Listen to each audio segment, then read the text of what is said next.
Welcome back. All right, we're back after a long while.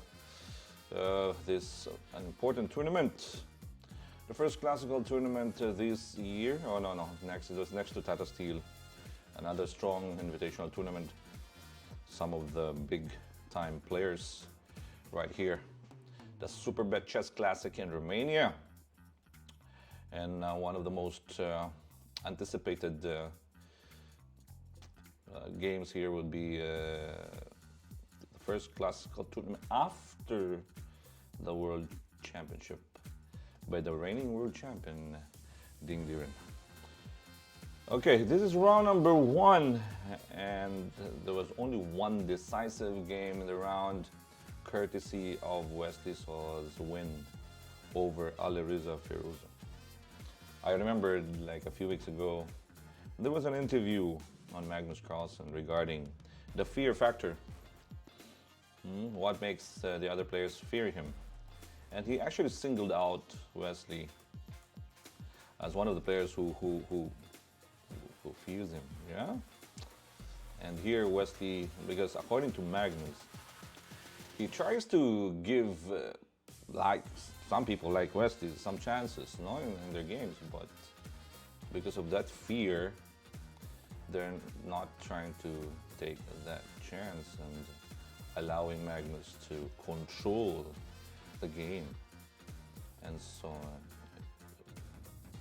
here, I think Wesley So heard Magnus Carlsen's message. And in that interview also, Magnus actually pointed out that one of the most talented junior players in the world is in the person of Alireza Firouzja. All right. So was Wesley fired up with that interview? Let's find out. All right. It's all about taking chances. Yeah, in that interview by Magnus. Let's check it. Let's check this game out. Firouzja was white. Wesley was black. E4 was played. E5, knight f3, knight c6, bishop c4, bishop c5 in top level. Against e4, you mostly see Italian, yeah? There are more Italian games than the Royal Lopez. In the World Championship, it was more of the Royal Lopez. But in the invitational and open tournaments, you normally see the Italian game, the Gioco Piano.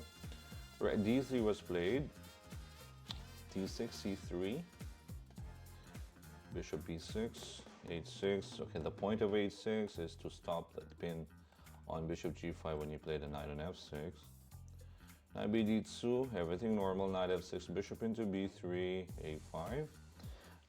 Just to point out, Wesley also had a game with a4 against Adiban, where he won.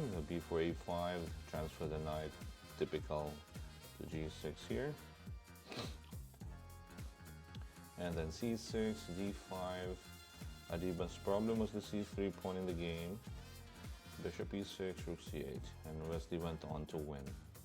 Yeah, okay. Oh, there was a capture in e5, just to point out here. And then knight e7 and rook c8. Yep. Knight b6 was played as well. All right. And this game, Firouzja went for knight bd2, knight f6, bishop b3, a5, castles. h3, typical, Roy Lopez, Italian, you have that h3 move. Bishop into e6, alright. Bishop takes e6 was played. Some people try to go bishop c2, keeping that light square bishop. But in that case, black has rook e8 and that d5 push without the exchange on e6. Yeah. Takes on e6. The only drawback with this capture is it opens up the f file with some pressure on f2. Now, speaking of this fe6, we have, if we go back, let's try to go back to, I think it was Ding Liren's game against, Ding Liren against Giri, yeah. Ding was white. A similar Italian game, yeah, with that takes on e6, just to show you. Beautiful game by Giri, exploiting the f file here. There was also an exchange of the bishop. queen f6, the f file, and then rook f6, rook f8. Giri had this sacrifice on g3, yes, and then takes rook f6 and went on to win the game against Ding. All right. So going back to this game by Wesley. Takes an e6, we have an open f file once again. Knight c4, bishop a7, same bishop e3, exchanging the dark square bishop. Again, that pressure in f2. Takes a4, d4, takes on d4, d5. Now we come up with well, an equal game, but White's problem is that the d4 pawn, an isolated pawn on d4. Nice Solani. Black has better pawn structure here. 4 connected pawns. Majority 4 versus 3 on the queen side. Knight bd2. If Firouzja tries to go for e5 here, for example, there's a capture. Knight takes e5, knight takes e5, and then knight e4. Interesting knight scene. Outpost on e4, outpost on e5. So knight d2, Firouzja wants to keep the pair of knights. Queen into d6, a3, queen f4. Again, Wesley is pressuring the d4 pawn. The knight and the queen attacking d4. Knight to b1, repositioning the knight wants to jump to c3. So knight e4, knight e3 takes, queen d6 back, rook f7, and rook f4. Change. They want to change. Wesley asked the rook to, okay, it's your time to shine on f4. Again, pressure on d4. White's counterplay, pin on the c7 pawn. So rook to e3, queen f6, f4, sorry, f4, d4, the d4 pawn. So rook d3, rook e8, the open file, queen d6, protecting d5. a4, is it free? Here, Firouzja went for rook c3. Let's take a look at takes. Queen takes a4. The problem with queen takes a4 is this move. What is the move? I'll give you a minute, maybe. Let's give you a minute. Black to play, how to win here. And the winning move here is removing the defender on e1. Rook takes f3, of course. Rook takes f3. Let's checkmate on e1. If g takes f3, it's still rook e1. Now we have queen g6, oops, and then queen g1 shamat. So a4 cannot be captured. Rook fe4, g3. Rook into e2. Active rook. White is in a passive position. The two rooks protecting knight, protecting d4. Now b2 is under attack. Rook d2 takes, continue d2. Queen g6, this is an inaccuracy by Wesley. This is the time with the queen protecting c7. I think it's time for him to go knight a5, yes? Or was he worried about knight e5? But the problem with knight e5 is that there's c5, yo, because you cannot capture with rook takes e5, there's knight b3. This is the right timing, yep. If captures, then yeah, you can capture here. Although there's rook e3, queen b8, probably equal, queen takes e8, queen takes a5. I don't know, d4. Not sure, maybe black has chance because of the passed pawn. Queen g6, okay, Wesley wants to go queen b1. And Firouzja allowed queen b1. I think white has to play queen d1 here to protect the b1 square. And it should be better, yeah? I don't know how black will play here. Maybe rook e4. Maybe rook e4.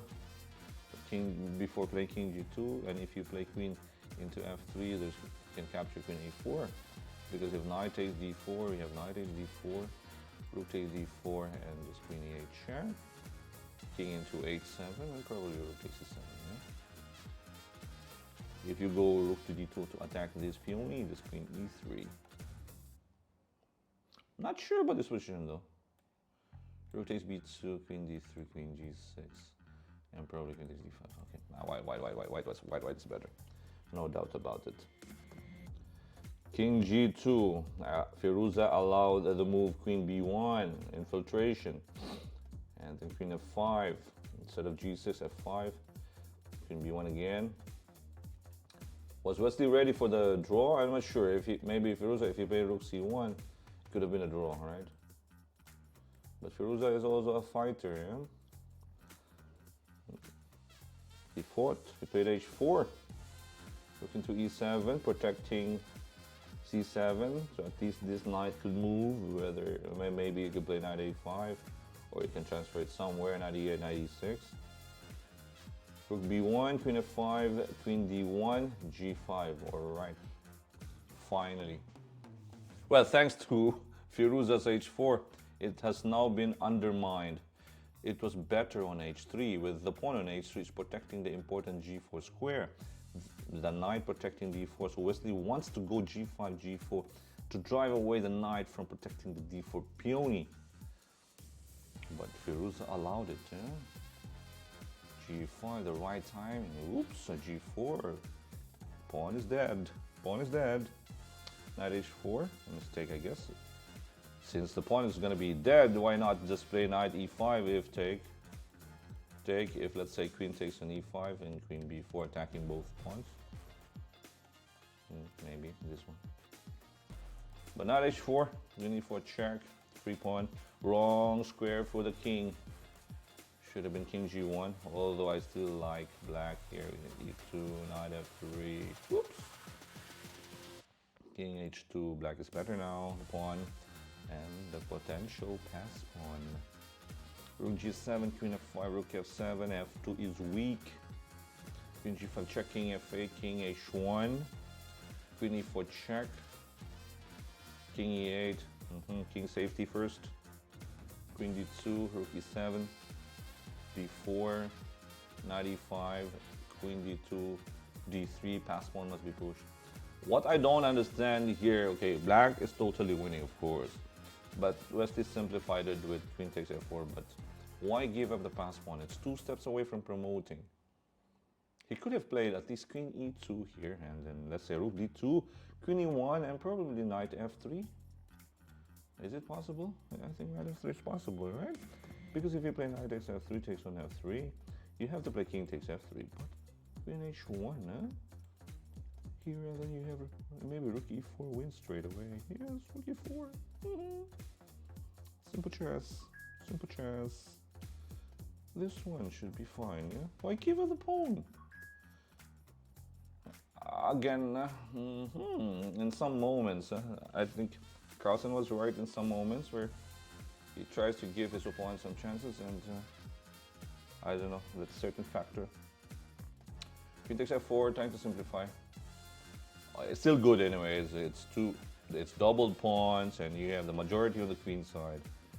But the question is, why give up that pass pawn? Knight b2. It was easier with that pass pawn. Knight d3. Okay, c5. You had to win again. Oh, that's enough. Knight into f5. King f7. Not the right square for the king. King g8. Safe and sound. Yeah, safe and sound. King f7. King. And rook d5. No need. Just push. Yeah, push the peony. Oh, just takes and takes. I don't know how can white survive this one. But anyways, still winning. Knight e1. What's that? Rook. Okay, counter blunder. d3. Okay, maybe just gaining time. I don't know. Plus 30 seconds. 1 minute also left for both. Time, of course. I remember the World Championship. Ding lost a few games because of the time, yeah? The time factor. These two players are mortals. They're human beings. We make mistakes. They're mere mortals. King d8, rook a7, b3. Pass pawn cannot be stopped. Knight e3. Let's take a look at rook takes and b2. If let's say you check, I want to go rook b8, but there's king c7. If you play rook a7, for example, it's king b8. You cannot stop the peony. So knight into e3, Rook d6 check first. Nice intermediate check, yeah. Driving the king farther from your King Kong here. And then b2, alright. If the rook goes behind the pawn, the other pawn helps the connected pawns. It's hard to stop connected passed pawns. So now, okay, so rook b7, rook d4. You can hear a3, huh? a3, but Wesley went for rook d4. And probably wants to go rook b4. Knight c2, takes f4. Now he wants to take the pawns first. And then rook f1. What a win! Okay, that was in-game precision by Wesley. I should say that, okay, it was a good simplification, but he could have won earlier with queen e2. Probably he doesn't want any complications. Just take the queen. You have extra pawns on the queen side, enough to win. Okay, we'll give you props for that. And is this a message? Okay, is this like, is this a message to Magnus Carlsen that he's fired up? Is Wesley fired up for this tournament? We will see. He's back to number 7 in the world now with this win.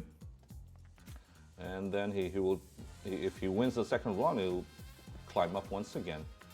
Yeah. I hope that message from Magnus. Okay, Magnus also said that Wesley is an amazing player. Yeah.